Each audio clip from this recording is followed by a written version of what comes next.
Gawa na natin ang sport. Oh, Cebu, Davao, Parañaque, Makati, and Quezon City. So guys, welcome back to our vlog! And for today's vlog, nandito tayo sa Bantayan Island, Cebu. Kasi nga, nagpasa ulit ako ng aking Japan visa application sa BFS Global Cebu. Yes, sa Cebu tayo nagpasa kasi nga wala talaga akong makitang slots sa BFS Global Makati, Parañaque, tsaka sa Quezon City. Ang laging merong available slots lang isa Cebu and Davao. At sakto naman, nagbabalak din talaga kami ni Baba mag-Cebu. Kaya sabi ko sa kanya, mag-book na ako ng appointment sa BFS Global Cebu para matuloy na rin yung Cebu namin. So, kaya nandito na tayo. At this time, third time ko nang mag-a-apply ng Japan visa. Hoping tayo na makulitan na yung Japan Embassy sa akin at gawin na tayong multiple visa. Or kahit single entry, okay lang din naman dahil basta approve lang tayo. Yun naman, wag lang tayo ma-deny. Kahit ano, basta approved. Pero iba pa rin talaga pag multiple entry na, lalo na minsan kasi may nakikita kami ang mura talaga ng flights, tapos next month na kailangan pa mag-apply ng visa, di ba? Parang sayang. Ayun nga, anong process pag nandun na tayo sa BFS Global Cebu? Sa Cebu branch to Siguro naman sa ibang branch ganito rin, kaya let's see. Ang schedule ko sa BFS Global is 9:20 AM. Pero nakarating ako doon mga 8 o'clock. In-accommodate naman nila ako agad. As in, ang bilis lang ng process. Kasi nga wala rin tao kahapon. Siguro mga 5 lang kaming applicants kahapon na nagpasa ng visa application. If pupunta kayo ng BFS Global Cebu, ipin nyo lang yung Faustina Center o Faustina Business Center. Basta ilalagay ko yung address dito. Ipin nyo lang siya sa Grab. Tapos, ayun, doon na mismo yun. Then, upon arrival, pagpasok nyo doon, reception area, then, papakita nyo lang yung printed copy ng inyong appointment schedule. Then, i-double check lang nila yung reference number na nakalagay doon. Tapos, after nun, kailangan nyo magdala pala ng ID, ng valid ID nyo. Kasi, iiwan nyo sa reception area. Tapos, bibigyan kayo ng visitor pass. Then, pagkabigay sa inyo ng visitor pass, aakit lang kayo ng 7th floor. Tapos, pag akit nyo ng 7th floor, lakad lang kayo ng konti, makikita nyo na dun yung Japan Visa Application Center. Then, dahil nga maaga ako, parang nagtanong muna ako sa guard kung pwede na ba ako pumasok or pwede ko na ba i-process ngayon kahit na 9 o'clock pa ako. And pinayagan naman ako. Ang ginawa lang is hiningi ulit yung printed copy ng booking appointment schedule. Tapos, chinek lang din ulit nila kung naka-schedule ka talaga ngayong araw na yun. Tapos, after nun, papasok na sa loob, may x-ray. So, bawal yung mga cameras or bawal yung mga recording, something, kahit ano, and malalaking bag, bawal. So, yung personal bag nyo lang, pwede nyo ipasok, tsaka, pwede naman yung phone, basta naka-silent lang siya or naka-vibrate mode. Then, after nun, punta na kayo sa reception ulit dun sa taas. Nandun lang naman yun sa may pinto lang din mismo. Bibigay ng guard dun sa Japanese yung printed copy nyo ng appointment schedule, tapos i-double check ulit nila, tapos, hingi niya yung passport nyo. After nang bibigyan kayo ng parang receipt na may QR code tsaka may number. Tapos, papasok na kayo dun sa loob. Pagpasok nyo sa loob, hintayin nyo lang mag-flash dun sa screen yung number nyo or yung waiting number nyo para kayo na yung i-accommodate. Sobrang bilis lang naman, lalo na pag kasi kompleto naman yung mga requirements mo, ganyan. And lalo na sa akin, 'di ba, kasi pangatlong beses ko na mag-apply for Japan visa. Bilis lang niya kasi nga kung ano lang naman talaga yung requirements, yun lang din yung pinasa ko. Tapos after nun, dinouble check lang nila pati yung mga baka yung iba doon sa pagka-print nyo, wala pala yung check, ganyan, something, or baka may hindi kayo na-fill upan. Ayun, di-double check lang naman yun.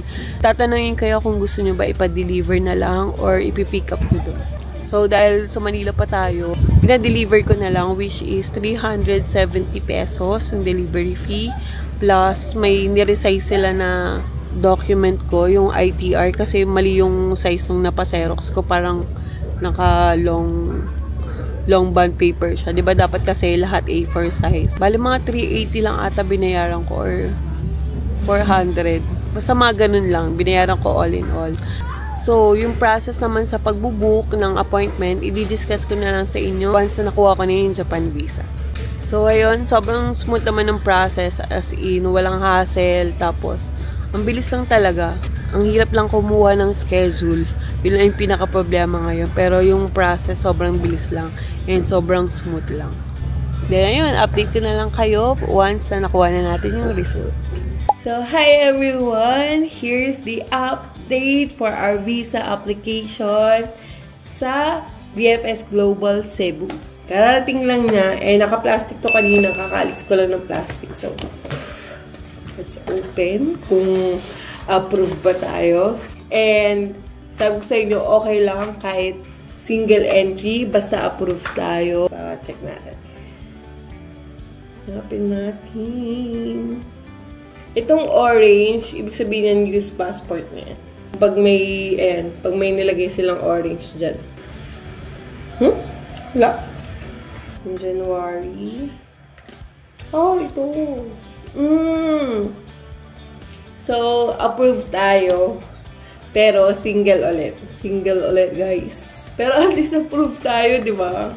So, ayun guys. Wala pa naman yung balak mag-Japan ulit ni Baba. Pero, kasi, tinay lang namin to. And, hoping nga, sana nga maging multiple. Pero, ayun nga, single ulit yung binigay sa atin. Pero, that's okay. At least approved. Kasi nga, ang hirap din kumuha ng visa ngayon. And, ang dami rin na-deny. Grateful tayo dahil approved na naman tayo. Pero, ayun, wala pa kaming planong mag-Japan. Tinay lang namin to. Kasi nga, gusto lang namin ipakita sa inyo kung paano ba mag-apply ngayon ng Japan visa via VFS Global. So, ano nga ba yung first step? Pumunta muna tayo sa website ng VFS Global. Search nyo lang yan sa Google Chrome, VFS Global. Tapos, lalabas na yung pinaka-page nila. Then, pagkakita nyo doon, i-click nyo lang yon. Then, pupunta na tayo dito sa ito. Yan. So, makikita nyo I'm applying from. Ilagay nyo dun sa I'm applying from Philippines. Tapos, I'm going to Japan. Makikita nyo dito yung welcome to BFS Global. Tapos, i-click nyo lang yung book an appointment. Then, pagka-click nyo dyan, lalabas ulit yung book an appointment. So, i-click nyo ulit yung book now. Pag lumabas na to, ilagay nyo lang yung email address nyo, tapos yung password. So, if wala pa kayong account, i-click nyo lang I don't have an account. Then, mapupunta na kayo dito sa page na to. So, ang gagawin nyo dito is, mag-fill up lang kayo, ilagay nyo lang yung email address nyo, tapos yung gusto nyo yung password, tapos, i-confirm password nyo ulit, tapos yan, check nyo lang lahat, then, register. Tapos, after nyo ma-register, i-confirm nyo sa inyong email, tapos, pagka-verify nyo sa inyong email, mag-login kayo. Pagka-login nyo, lalabas to, tapos, i-click nyo lang yung start new booking. Then, pagka-click nyo dyan sa start new booking, lalabas na tong appointment details. So, sakto naman kasi pupunta kami ng Cebu ni Baba. So, nag-try kami na kumuha na lang ng appointment sa Cebu. Then, ayan, choose your application center. So, nilagay ko is Cebu. Tapos, choose your appointment category. Ang nilagay ko is tourism. Choose your subcategories. Ang nilagay ko is multiple entry for frequent traveler. Kasi nga, magiging pangatlong beses na natin ito sa Japan. If ever na pumunta ulit ako. Pero 3 beses ko na-apply to. So, frequent traveler na yung tawag sa akin. So, yun na yung kinlik ko. Depende kasi kung ano yung category nyo. Meron dito na multiple entry temporary visitor visa para sa mga may financial capacity. Or kung gusto mo, tourism lang talaga. Or yung package tour via travel agency. Ganyan. Depende kung ano yung pipiliin nyo. Kung single entry, pwede na yung tourism. Pero yun nga, ang kinlik ko is multiple entry for frequent traveler. Kung pagkaklik ko ng Cebu, sakto may available slot ng May 5, 2025. Pero pagka-check ko, meron ding May 12. So, May 12 na lang yung pinili kong slot. Kasi nga, sakto yun din yung magsisibu kami ni Baba. So, pag may nakita kayong available slots, i-click nyo na yung continue. Tapos, pagka-click nyo ng continue, yan, lalabasan tong your details. Ilagay nyo yung applicant 1. Kasi nga, kunyari, ako lang naman mag-isa mag-apply. So, applicant 1 lang. Fill up nyo na yung mga necessary details na kailangan dito, like your first name, last name, date of birth, yung nationality nyo, passport number, tapos contact details, and email address. So, lalabas ng your details, yung full name nyo, lalabas na dyan, tapos, i-click nyo lang yung continue. Pero kung dalawang slot yung kinuha nyo, add another applicant lang, tapos yun, i-fill up nyo lang din yung necessary details. Pero kasi ako, mag-isa lang ako, so, ayan, isa lang. So, isang applicant lang, kaya, continue na. After nun, lalabas na to. So, yung sa akin, yung May 12 din na lumabas dito, kasi nga, nabook ko na yung slot na yon. Then, wala nang slot for May 12. So, nag-try lang ako na gamitin yung details ni Aki. So, para mapakita ko lang sa inyo kasi hindi ko siya na-screenshot nung una. Mamimili lang kayo ng date na available, yung mga naka-green na box, ayan yung mga available na slots. Tapos, yung mga gray, syempre wala na yun. So, yun lang yung makiklik nyo kung anong available kayo or kung anong date kayo available or kung anong date nyo gustong magpasa ng inyong application. Tapos yan, nasa baba lang to banda, choose an appointment time. Yung 520, ito yon yung available yung 11:45. Pero pag minsan wala yan, may nakita ako minsan na slot na kailangan mo magbayad ng 1,500 for premium lounge. Tapos, hindi naman pala kailangan yun. So, ayan, click nyo lang yung standard, 520. Pero kung gusto nyo ng hindi ko alam kasi kung anong process pag naka-premium lounge ka. Kasi bukod dun sa 520, babayaran mo rin to 1,500. So, magiging 2,020 yung babayaran mo. So, kung may available na standard, yun na lang i-click nyo para mas makamura kayo as in 520 lang yung babayaran nyo. So, after nun, i-click nyo lang yung continue. Then, ito, lalabas itong mga services sila, yung mga premium lounge, yung another kung gusto nyo pa magpahabol talaga ng premium lounge or may mga ipapaprint kayo, yung mga courier, ganyan. So, yung premium lounge, kayo bahala kung gusto nyo talaga, pero hindi ko alam kung paano ba yun. So, ilalagay ko na lang siguro sa description kung paano ba yung premium lounge. Yung mga courier fees, yan 370 rin talaga babayaran nyo. Pero yung sa akin, doon ako mismo sa BFS Global nag-avail ng courier. Nagbayad din ako ng cash doon, 370. Pati may pina-reprint din sa akin yung ITR ko kasi mali yung size. So, parang nasa 390 or 400 ating binayaran ko. Ganun, something ganyan. Basta lang din lang naman yun. Pero, hindi nyo naman kailangan ng mag-avail ng mga services na yan. Kasi pwede naman on the spot na lang sa BFS Global na lang kayo mag-avail ng mga to. So, yun, click nyo lang again yung continue, tapos lalabas na itong fees. So, 520 lang yung babayaran natin. Then, pay online. Kasi wala naman silang other payment methods, kundi pay online lang. So, ayan, click nyo lang yung pay online. Pagka-click nyo, yan, lalabas ulit itong review para makita nyo kung tama ba yung details nyo. Para kung hindi, pwede nyo pang i-edit. I-make sure nyo na tama yung details na nakalagay sa inyo. Para wala na kayong maging problema. So guys, ayan, habang nag-edit ako, may kulang pa pala dun sa sinabi ko na after ng review, di ba, pagka-click nyo ng continue doon, tapos magbabayad na kayo via online, like GCash, credit card, ganyan. Online lang yung payment method nila. Tapos, pagka-click nyo dun sa review, magpipay kayo, tapos ilalagay nyo lang yung details ng inyong credit card or ng card na gagamitin nyo for payment. Yung mag-i-email sa inyo na confirm na yung slot. Nandun na rin yung booking appointment na kailangan nyo ipa-print. Yung nilagay ko nung una. So, ito, ilalagay ko ulit siya dito. Yan, kailangan nyo i-print yan. Naka-attach yun sa email once na confirm na inyong payment and confirm na yung slot nyo. So, ayun nga, pagkapasa nyo ng requirements sa BFS Global, and after na may marireceive kayong message na, ayan, ito yung message na yan. Na-process na inyong application.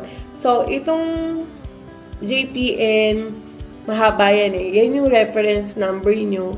And, pwede nyo matrack yung application nyo online sa BFS Global din. Type nyo lang, BFS Global Tracking. Yun lang nilalagay ko. So, ayun, lumalabas naman siya. Tapos, ito yung lalabas dito, yung tracker application. ilagay nyo lang yung reference code nyo, yung JPN, tas mahaba yan hanggang dulong number. Ayan. Ipipaste lang dito, tapos yung surname nyo. Then, after nun, ilagay nyo lang tong code na yan, yung text na nakalagay dyan. So, ilagay nyo lang yan, then submit. Tapos, pagka-submit nyo, lalabas ito. Yung nasa baba. Process application reference number Eklabumchi as being dispatched via courier. So, nung check ko siya last time, nakalagay dyan na nakarating na doon ng Parañaque, tapos pagdating ng Parañaque, pinasa na rin doon sa Visa Application Center, iba ganon. Basta lahat ng process, bawat check nyo dyan, makikita nyo kung nasaan na yung passport nyo. So, kahapon, nag-email ulit yung BFS Global sa akin na na-dispatch na daw ang aking passport via courier, which is yung LBC, na binayaran natin for 370 pesos. So, kahapon lang yun, May 21, and ngayon, May 22, dumating na agad siya. Once na nag-email na yung BFS Global na na-dispatch na via courier, di ba may binigay sa inyong receipt sa BFS Global ng LBC, pumunta lang kayo sa LBC tracking, tapos ilagay nyo lang yung reference number na nakalagay doon, tapos, ayan, lalabas na ito. So, kaya nalaman ko na darating ngayon yung aking passport. Kasi nga nakalagay na dito na please expect delivery within the day. So, ayun. So, ayun lang guys. And na-receive na nga natin ang ating passport and approve naman tayo. Single entry, okay lang naman. Pero sana pagka fourth time is multiple na talaga tayo. At hindi natin tatantanan ang Japan Embassy hanggat hindi tayo minumultiple. So, ayun guys. Dito na natatapos ang ating Japan Visa application. And sana nakatulong ako sa inyo. And about sa requirements naman natin for Japan Visa application, panoorin nyo lang yung aking previous vlog about Japan Visa application. Same na same pa rin ang ating requirements. Yun at yun pa rin ang requirements. Ang nadagdag lang doon is yung kailangan yung ipaprint. Yung booking appointment na sinend sa inyo via email ng VFS Global pag na-confirm na inyong slot and na-confirm na inyong payment. And kailangan nyo talaga ipaprint yun kasi sobrang importante yun. Kasi yun talaga ang hinahanap sa may guard pa lang sa may reception. Then, pagdating nyo dun sa PFS Global, hanapin din yun sa inyo. So, kailangan nyo talaga ipaprint yun. And make sure lang lahat ng ipapaprint nyo is naka A4 size na paper. Ang naiiba lang usually dyan is yung bank statement. Kasi kung ano yung binigay ng bank, yun lang talaga yung ipapasa nyo, which is yung original. So, yung ibang ipapaprint nyo, kailangan naka A4 size. So, ayun lang guys. Thank you for watching and sana naka-help ako sa inyo, lalo na sa pag-a-apply ng Japan Visa. And if naka-help ako sa inyo, please like and subscribe and also follow us on our social media accounts, TikTok, Instagram, and Facebook at Aneng and Iyang. So, ayun lang guys. See you on our next vlog. Bye!